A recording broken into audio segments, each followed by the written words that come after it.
Greetings and salutations, everyone. I hope everyone is doing well today. Today I have a very packed full of encounters, some very interesting video clips, and just an all-around awesome upload to share with you guys. And before we get into it, a couple links. As you know, I rely on Patreon, PayPal, and the merch to help the channel to continue to grow and go. The links to Patreon and PayPal are in the description below. My merch is displayed directly under the video. Also, Dogman Frightening Encounters, Volume 1 through 3, the audiobook versions. They were written and researched by Tom Lyons, narrated and produced by me, Jeff Nadolny. Those audiobooks are available on Audible, Amazon, and iTunes, the links to which are also in the description as well. And finally, last but definitely not least, if you'd really like to help support this channel to continue to grow and go, simply subscribe, click the like button, and please leave a comment. It really does help, and guys, it definitely matters. Now, everyone, I have taken far too much of your time. Let's get on with today's upload, shall we? Alright, so today's upload is going to consist of some very chilling video clips, some subscriber interviews, or not interviews, some subscriber submissions that are very, very terrifying, and some other encounters that I've stumbled across in my days. Also, some information that may have been kind of skipped over with yesterday's upload, because I didn't see too much mention of it in the comment section, and I thought there'd be a lot more talk about that. Also, with the channel growing, I had seen in about the last month mention of my experience, so I'm going to quick touch on that just so the new folks can really relate if they've had an encounter. I think that if you are going to research these creatures, you should have an encounter. There's a few channels and a few people out there that don't have encounters, and I think that's why sometimes the blinders are on, I guess. Sometimes that's why some people may think that, there's only one way of looking at it, and it's what they've heard because they've not experienced. So let's get into today's upload. Really quickly, I'm going to share my experience. Summer of 1994. I was with 4 of my friends. There was 5 of us. I'll never forget any of the details. We were in a Caprice Classic. My friend Gabe was driving. My best friend Martin, who is Czechoslovakian, and my girlfriend and Martin's girlfriend were with us at the time. We were in a cul-de-sac that was about 6 skeletal houses, meaning that there was the basement, maybe the main floor, with just 2x4 wall, or the bones of the house, the bare bones of the house, minimal, nothing major, not even looking like a house. The cul-de-sac that we were in was kind of a U shape. There was a orangish hued streetlight in the middle of that cul-de-sac on the side of the road where the woods went for miles and miles and miles. Beyond those woods were just miles of trees, underbrush, Hudson River, a abandoned prison and President Grant's summer retreat. So we're hanging out. We're listening to Biohazard, and just because my friends and I were just metalheads. Biohazard was like this, just for that time, a very rare kind of music. So we were just jamming out, having a blast. My friend Martin's girlfriend lived in the cul-de-sac just beyond the one we were in. Now, we had never heard of Dogman. We probably weren't even thinking about Bigfoot. None of us were drinking. None of us were smoking any weed. Probably smoking cigarettes and chewing tobacco.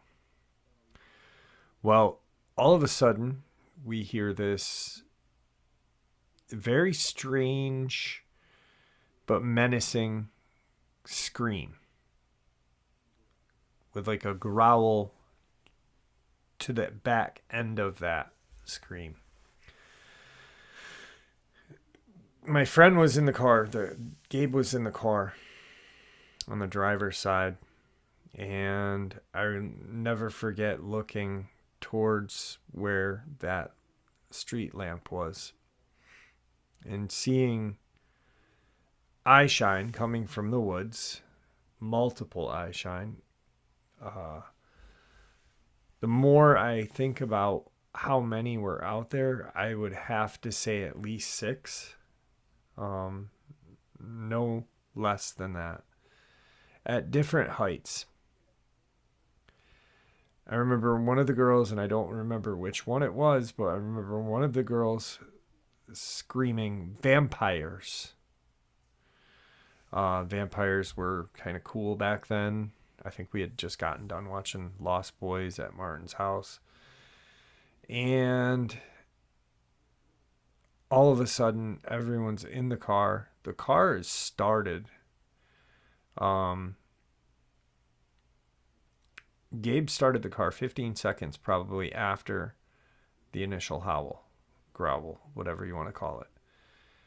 I'm standing at the passenger side front light, staring into the woods, making some weird noises myself.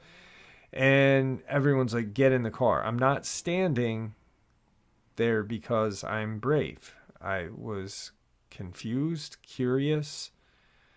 I don't honestly know. There was no compulsion to get into the car. So maybe, and it's a stretch, but maybe there was some sort of telepathic connection saying, "Stay outside, you're going to be our prey." I'm not sure. But we got in the car. They got me in the car. Martin jumped out of the car and pulled me into the car. So Gabe, Martin, me, front seat, girls are in the back. We pull out, we're driving.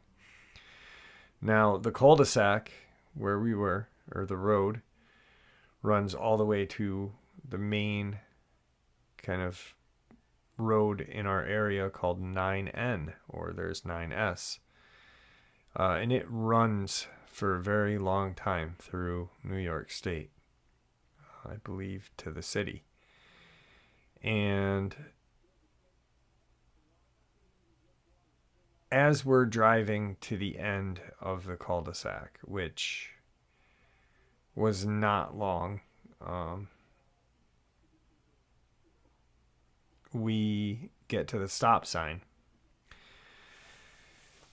I'm looking. I know for a fact that Gabe and myself saw it. Martin, I'm not sure. He doesn't talk about it. Actually, we have not spoken in years, but as we turn, it's right there. And I remember thinking, how was this thing able to get from point A to point B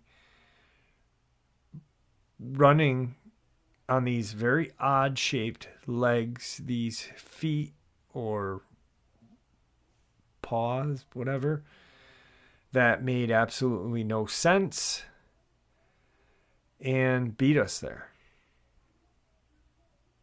So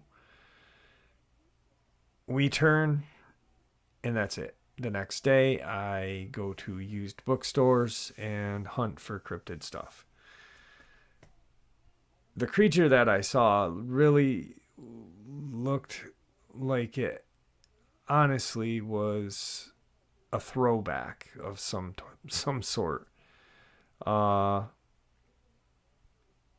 It didn't look like it belonged on this planet, first and foremost. And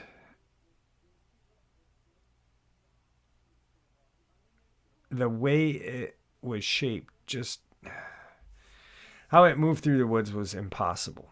So years later, we kind of all go our separate ways. I was 17 when this happened, so real life took over.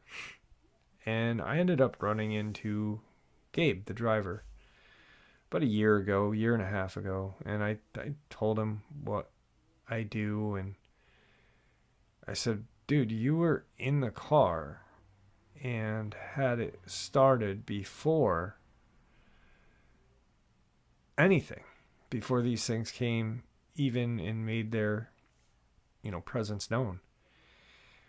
He said that when he was sitting there fiddling with the radio, he kind of looked out his rear view mirror and saw one of these things cross the street and go into the small patch of woods directly behind us. And then these things kept coming closer to us on the other side. To me, that's a tactical attack. Keep us isolated, keep us separated, keep us where we are a good spot. So we left and I got obsessed. And that's the encounter. I've been back there once with my cameras. I've driven and showed you guys what the cul-de-sac look like now. It really hasn't changed much. But yeah. With that, let's get into the next business. It's a video clip out of New Jersey. My friend Paul Patterson, who has studied the Jersey Devil for 30-something years, written books. He had never heard of Dogman until I reached out to him and wanted to discuss the Jersey Devil with him. Well, he then started to think that a lot of these cases of the Jersey Devil may be a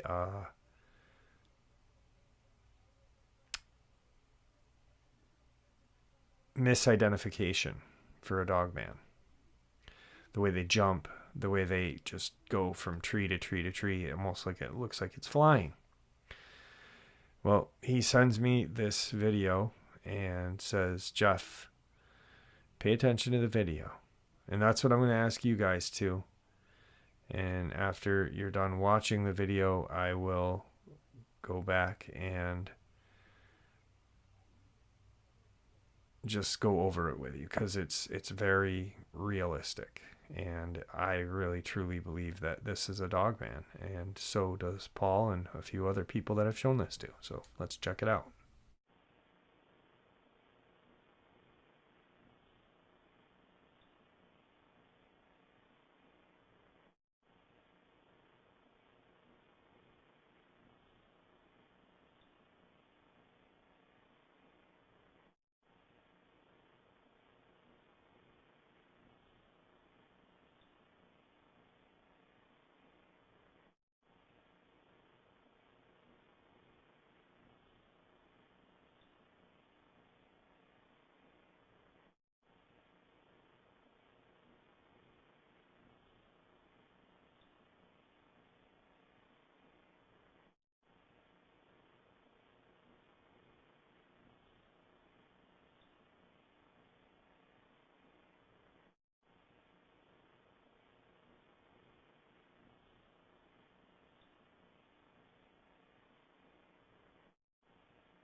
So with that video clip, that CCTV, you can see this creature walk through.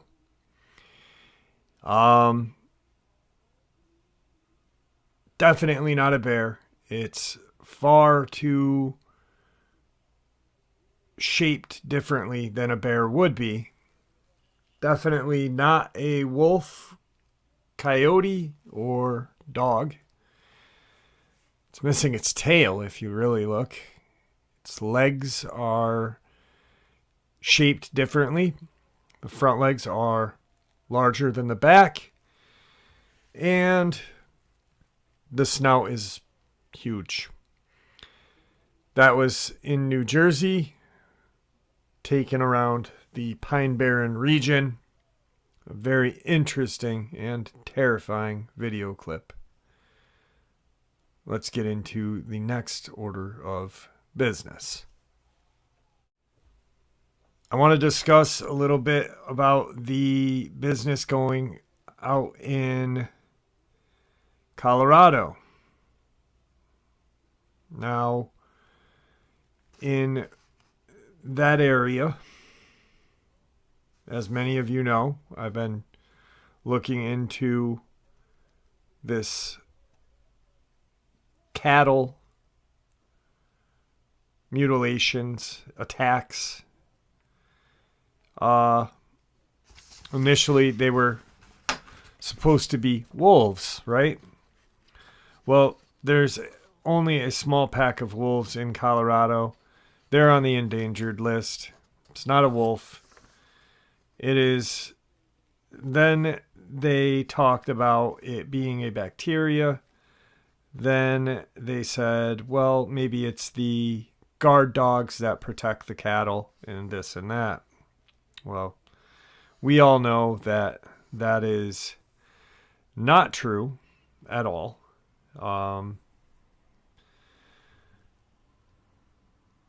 They really just want to keep everyone in the dark in Meeker. Well, as the article that I shared yesterday with you guys, the largest piece of information, or most damning piece of information for them, is that the wolves are not present there, that the bacteria or disease that they were thinking is not present, and that there had been hair and scat found. And they sent that out to the labs. None of it even resembles anything that is on file. There's been very deep howling where there is no wolves. Coyotes, they yip, they do howl, but they don't have a deep howl like what people are describing. And the attacks are savage. So I thought more people would talk about this one sentence, or one little paragraph. Investigators used trail cams and surveyed the area by flying overhead, Black said. Several people had reported hearing howling over the past few years, but those reports have not been confirmed. In one case, the howls likely came from coyotes, and lab analysis of hair and scat that might have belonged to a wolf came back inconclusive. What more proof do we need that that's not a wolf attacking the cattle out there? I know everyone's on board with me, but when you've got hair and scat and you can't identify it, well, then it moves into the cryptid world, right? That's how it works. All right, on to today's next, the third part of the upload. Hey Jeff, my name's Michelle. I'm 54 years old. My husband, Carl, is 46. We are both prior military, and my husband's been in combat on more than one occasion, so he suffers from severe PTSD. We both have our bachelors from UCA, and we've been happily married for over 21 years now, so we are not a couple of flakes. I grew up in the foothills of the Ozarks in a town called Shirley, which only has a population of 336. So I occupied myself in the woods growing up. In fact, when I wasn't in school, that's where I'd be found. My father was a rock mason and wood carver. Being his only child, I was raised a tomboy. He taught me about plants, animals, and how to hunt. So I'm very familiar with the woods here in Arkansas. My husband grew up in the shadow of the White Rock Mountain in a little community called Pleasant View here in Arkansas. His father served in Special Forces during Vietnam and taught him to be a survivalist from birth. So we are both at home in the forest, to say the least. Back in 2010, we were spending the night with a friend of ours by the name of Austin. He and my husband are very close. He lives in an old single-wide trailer.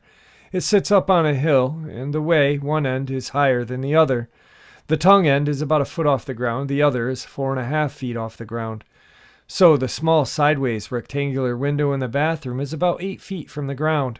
Austin lives in a community that is way out in the sticks just outside of Plummerville, Arkansas, which we will not mention in order to respect his privacy.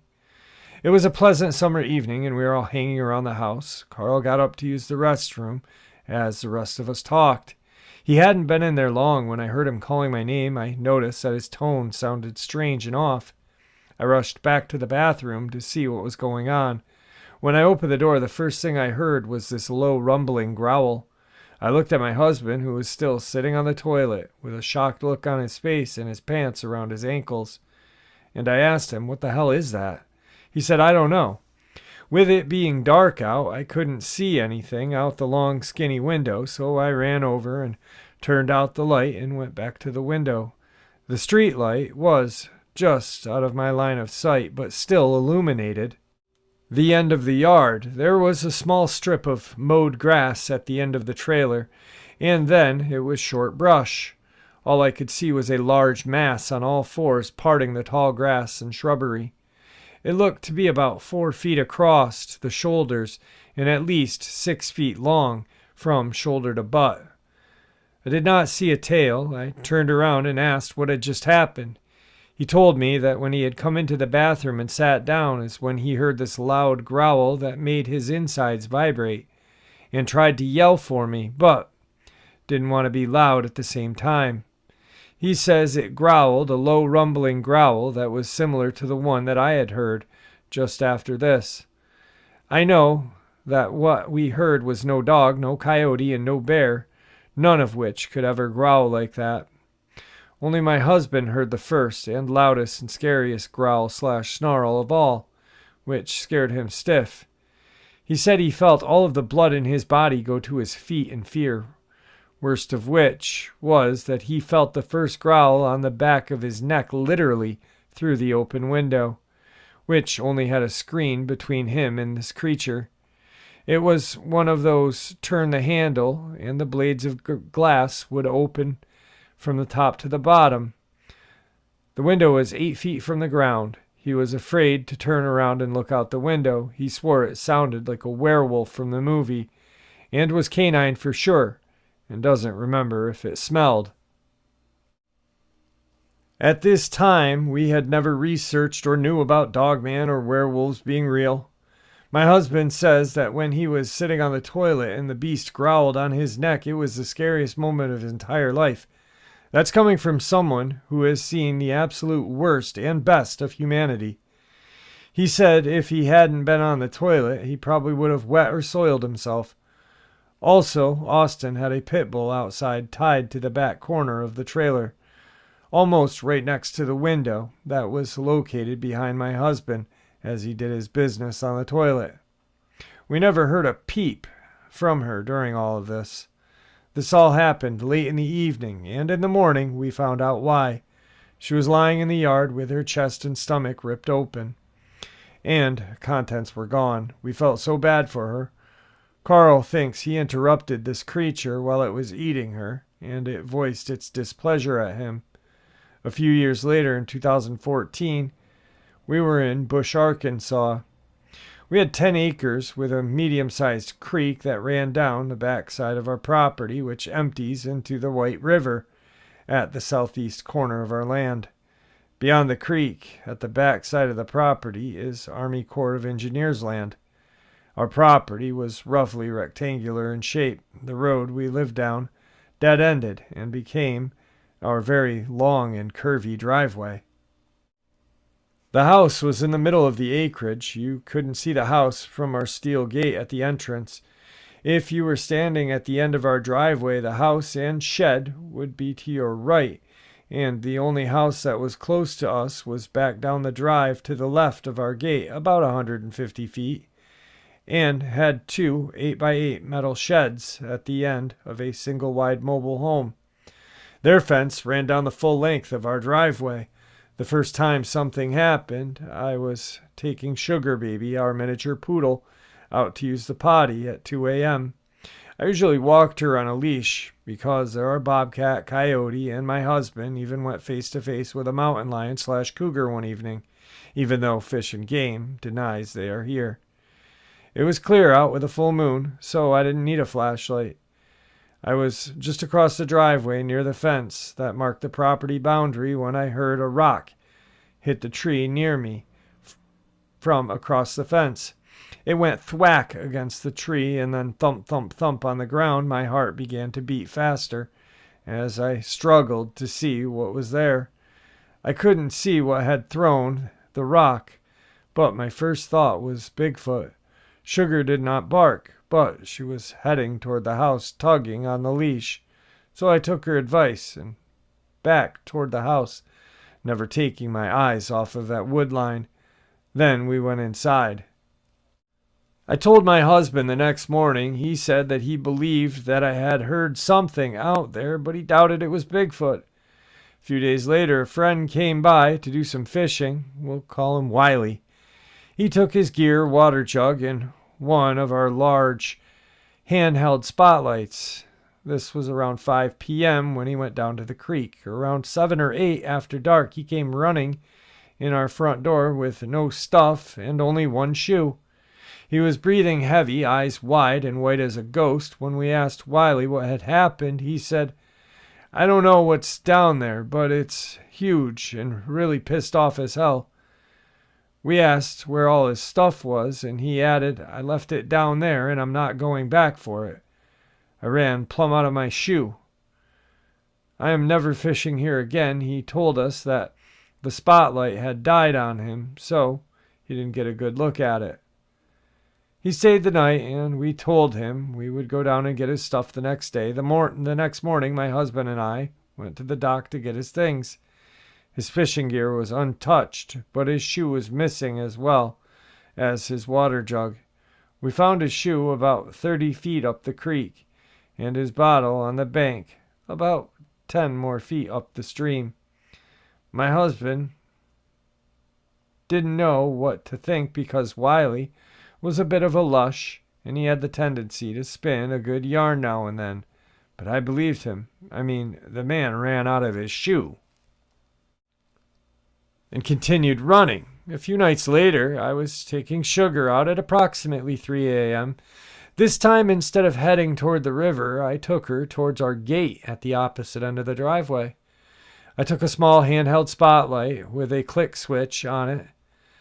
We had turned off the street light that stood between us and the house and the shed because we liked to look at the stars. As we walked past the sheds, which were on my right, I heard wham, as if something huge smacked the side of our shed.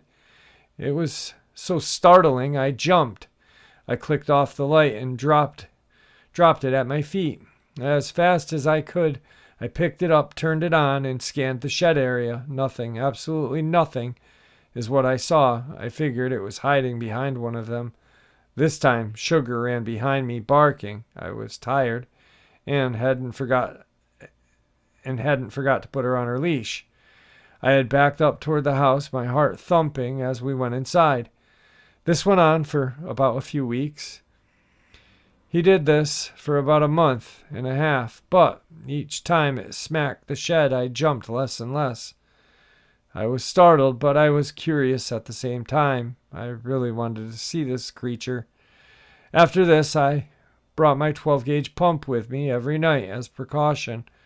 After all, there are wild animals, and they can be unpredictable.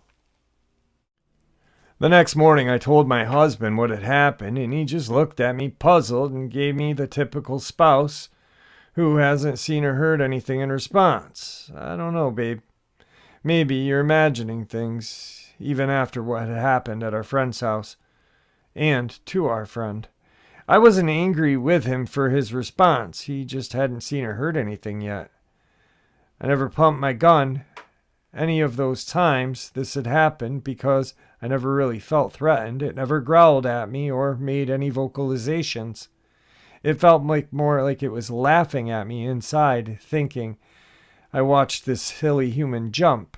I never smelled anything, but I think that was because it crosses the river and possibly the creek to get there, depending on where it may have crossed. One evening, I was on the back deck of the barbecuing dinner. When, down where the creek and the river meet, I heard a loud grunting sound. It reminded me of a gorilla, but it had a different quality to it. There was much more bass. Like I stated before, our shed was to the right of the house on the west side. To the right of the shed, we had our canoes on a trailer. Behind those and the house were a set of trees all the way back to the creek. Most of the land was wooded with cleared trails throughout. This night it was around 11 p.m. when I took Sugar out. As Sugar and I passed our shed, I heard crashing like an elephant was coming through the woods, except it was on two legs. It was moving from right to left behind the canoes toward our house. This time I did pump my 12-gauge, and it froze. At first, I couldn't hear anything. Then I hear shuffle, shuffle, shuffle, shuffle in the leaves where it stood. I got the impression that it didn't know what to do at this moment. I just didn't want our puppy being a snack for this thing. I shined the shotgun's flashlight into the woods, but I couldn't see anything. No, I shined nothing. So once again, I backed my way to the house and went in. I figured it must have been shot at before, and that's why it had froze. I never intended to shoot at it unless I had to. I told my husband upon entering the house what had happened. So the next morning he went out to look but found nothing. But our land was very rocky.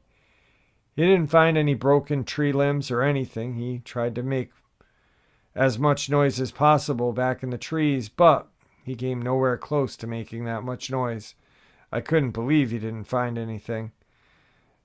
It really blew my mind. It was so loud it sounded like it was breaking everything in its path. He was beginning to think that I was going nuts, but then, about a week later, he was taking Sugar out with the shotgun in tow when he got a surprise.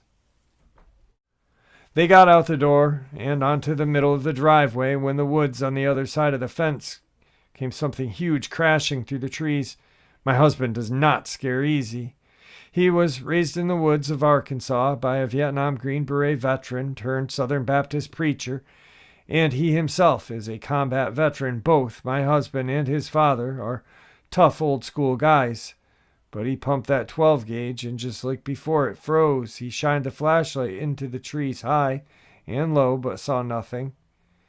He said it sounded like a prehistoric mammoth crashing through the woods, coming towards him, but I couldn't see or find anything. Much like myself, he backed into the house, shotgun at the ready. A few days later, the neighbors at the gate end of our driveway told us that just after dark a few nights before, they had chased a large man off their property onto ours. I've always wanted to go back there and see if this creature is still there, but I can't get anyone to go with me. I wonder if anyone would be interested. We moved not long after that. We moved to a suburb of Rogers on Beaver Lake called Prairie Creek. After all of this, my husband bought us all a Glock 10mm. My son lives with us, so that's 3 Glocks. We now have a house rule that none of us go outside without their 10mm. He also bought 2 Rock Island VR-80 semi-automatic 12-gauge shotguns with magazines. He turned our Yukon XL Denali into an adventure vehicle and is planning to get 2 more guns, a Ruger precision rifle and 300 Win Mag and a Marlin lever-action 4570 Government before we move back out into the country again, which I hope is soon. Thank you for reading this, and please let me know what you think about our encounters. Feel free to use our names. These events are absolutely true. If you need to edit, feel free. P.S. Feel free to contact us by email or phone. Alright guys, the 4th part of this upload is going to be a video clip out of Rochester, New York, and it is very, very terrifying.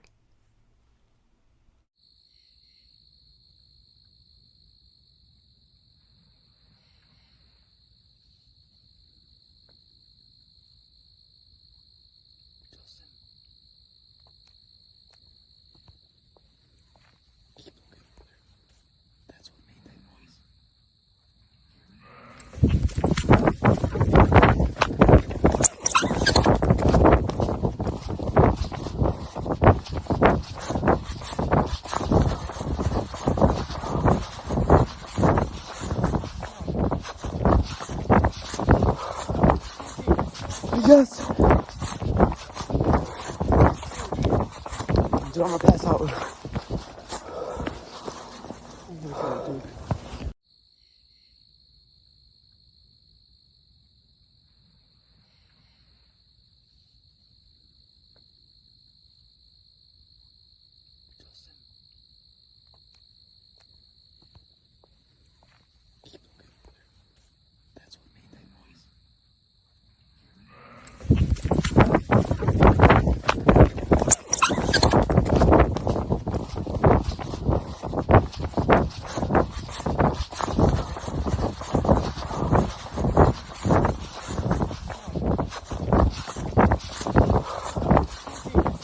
Yes. Dude, I'm gonna pass out. Oh my God, dude. Now, here is the story behind that video clip. I actually reached out to the people. They're from Rochester, New York. I'm hoping to hear from them to have them on the show. Something's been keeping its eye on my boyfriend when he goes out at night. The video, he is catching the noise it makes. I've tried sharing it before, but have yet to have someone send proof of any animal making this noise. The closest I've come to finding something that sounds anything like it is a pterodactyl video, so I'm hoping someone may be able to help. This was recorded in Rochester. These woods are not huge, sprawling acres of unexplored area. I can walk from one end to the other in a few hours. It sits behind a set of 4 neighborhoods as well as an elementary school. They continuously travel during the day. We don't regularly have any big cats, boars, wolves, or bear in the area. It's very rare, and if one were seen, it would be common knowledge among the residents being so close to a school. With that being said, across the street from where it is seen starts acres and acres of farmland, woods, and houses miles apart. It only comes around when my boyfriend is present. He hears constant strange noises, screams, screeches, solo howls by what sounds like packs of wolves on full moons, and the feeling of absolute dread on a nightly basis. I felt the dread, but have never had anything strange happen to me unless he is with me.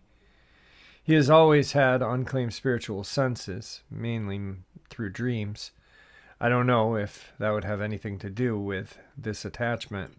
Anyway, this particular being has only been heard between 1 and 3 a.m., in general, the same area.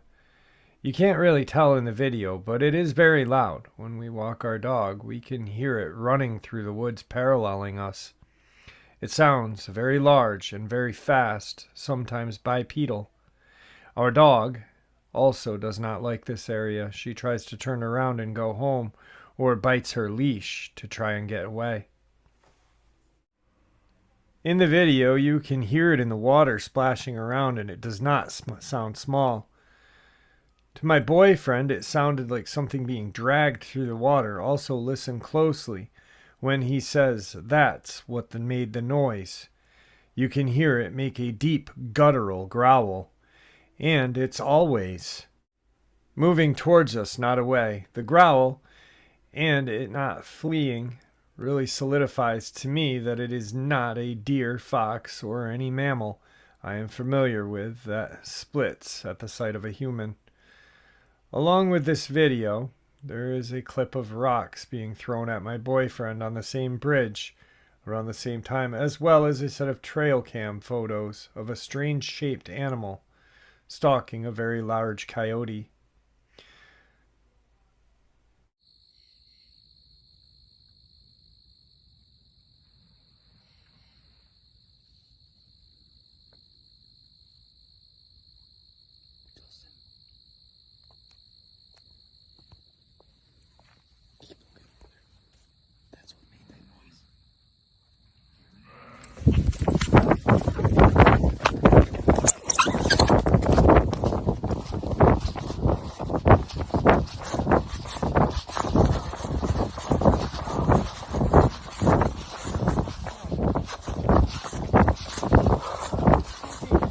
Yes! Dude, I'm gonna pass out. Oh my god, dude. Alright guys, so definitely a very creepy video clip. Couple of things before we end today's upload. I am going to be having Ed back on the show. He is the gentleman who shared the experiences out in California and what he believes is happening to the homeless population out there. Also, Jody reached out to me, and he has been talking to some locals out in the North Carolina area. I'm going to have him on. I'm going to talk to him tonight, I believe. No, excuse me, Saturday evening. So, yeah. Also, I'm going to be reaching out to Steph very shortly here. I talked to him or texted him a couple of weeks ago, about a week ago. And he was going to be in his town briefly. But I think I'll reach out to him this weekend and set something up because I know he's got something interesting that he wants to share. And it's been a long time since we had stuff on. And I know I was actually talking to Ed about stuff. And Ed really enjoyed listening to what Steph had to share. And I really enjoy listening to Steph and him speaking. If you don't know who Steph is, he is a private contractor with, he's got a genius IQ. He's a very intelligent man. And he uses some very, very big words, but a very cool guy either way. Anyway, I hope you guys all enjoyed today's upload as much as I enjoyed sharing it with you. I want to thank you all for your support, and may the Great Spirit watch out for us all. May He guide us down that path that we call life. Stay safe, everyone.